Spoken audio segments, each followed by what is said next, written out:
Okay then, now a civil engineering postdoctoral appointee at Zhejiang University ended his life last month by jumping from a building. Dr. Tu Xuxian graduated from Tsinghua University with a dual degree in civil engineering and law and received his PhD from Northwestern University in Chicago.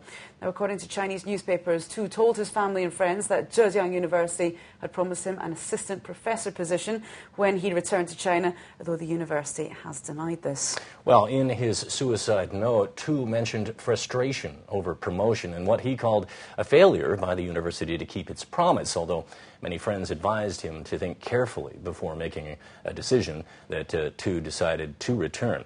3 months later, he was dead. The case has been discussed widely online, and our researcher Duan Yuan joins us with more on this from the newsroom. Yan, unfortunately, there are many suicides here in China. Why is this one getting so much attention? Well, currently the government is making a special effort to persuade highly qualified students to return home. So this case has struck a chord.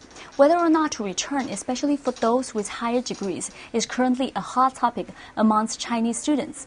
They debate over the difficulty in readjusting to life here and also to the different approach in China towards research and climbing the academic ladder. Yan, what are people's reactions to the role of the university on this story?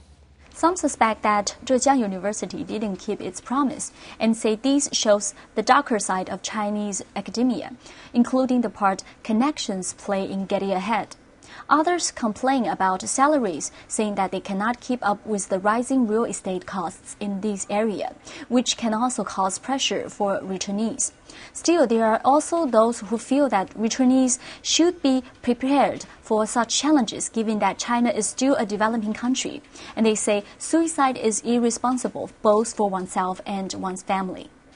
That is BON researcher Duan Yan with more on that story. Disturbing story. Certainly suicide in this case would seem to be a very extreme response to a pressure, but it speaks to the pressure that returnees, Chinese who have studied abroad and come back to China, it speaks to the pressure and I think the conflict that they might deal with from the different systems and perhaps the growing expectations that they've had from being abroad for a while, and then they come back here, it's a different system, it works differently, and obviously there's frustration that emerges. Absolutely, but it's also a very emotive story, also a very tragic story, and does give rise to feelings of, you know, what do we do next? Where do we go from here?